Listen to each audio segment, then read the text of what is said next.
भुसावळ नगरपालिकेच्या सर्वसाधारण सभेत तब्बल 299 विषयांना मंजुरी मिळाली आहे. मात्र मोकाटपुत्रे उघड्यावर होणारे मांस विक्री, 24 तास सुरू असलेले पथदिवे आणि नाली सफाईच्या प्रश्नांवर सभागृहात जोरदार खडाजंगी पाहायला मिळाली. विरोधकांनी ही सभा बेकायदेशीर असल्याचा दावा करत सभेकडे पाठ फिरवली.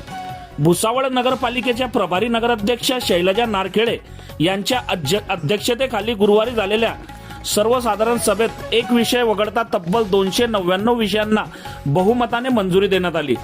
सभेत शहर विकासाच्या अनेक महत्त्वाच्या विषयांवर चर्चा झाली. मात्र मोकाट कुत्र्यांच्या वाढता उपद्रव, उघड्यावर होणारी मांस विक्री, नाल्यांमध्ये टाकला जाणारा कचरा आणि दिवस रात्र सुरू असलेले पथदिवे या मुद्द्यांवर नगरसेवकांनी प्रशासनाला चांगलेच धारेवर धरले.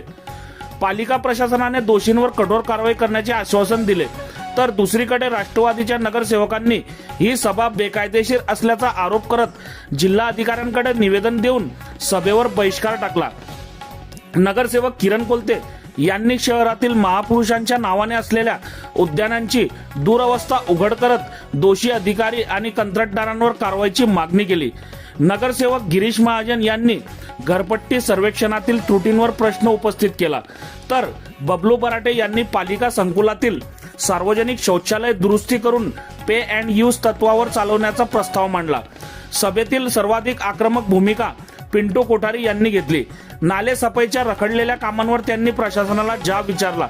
दरवर्षी 80 लाख रुपये नाले सफाईवर खर्च होतात, तरीही समस्या कायम असल्याचे सांगत त्यांनी छायाचित्रांसह पुरावे सभागृहात सादर केले. याशिवाय शहरातील विविध भागात उघड्यावर होणाऱ्या मांस विक्री विरोधात सोनल महाजन, गिरीश महाजन, पिंटू कोठारी आणि विशाल नाटकर यांनी जोरदार आवाज उठवत तातडीने कारवाईची मागणी केली. मांसाचा कचरा नाल्यांमध्ये टाकला जात असल्याचे, दुर्गंधी आणि आरोग्याचा गंभीर प्रश्न निर्माण होत असल्याचे त्यांनी निदर्शनास आणून दिले. 24 तास सुरू राहणाऱ्या पथदिव्यांमुळे विजेचा अपव्यय होत असल्याचा मुद्दाही सभेत गाजला. यावर प्रशासनाने सर्वत्र टायमर बसवण्याचे आश्वासन दिले. तसेच शहरातील मोकाट जनावरांचा बंदोबस्त, जलकुंभ दुरुस्ती, पालिका इमारतींची डागडुजी, रस्त्यांचे कॉन्क्रिटीकरण, पेवर ब्लॉक, सिमेंट बेंचेस, महापुरुषांच्या पुतळा परिसरात रोषणाई आणि उड्डाण पुलांना महापुरुषांची नावे देण्यासह विकास कामांच्या 299 विषयांना मंजुरी देण्यात आली.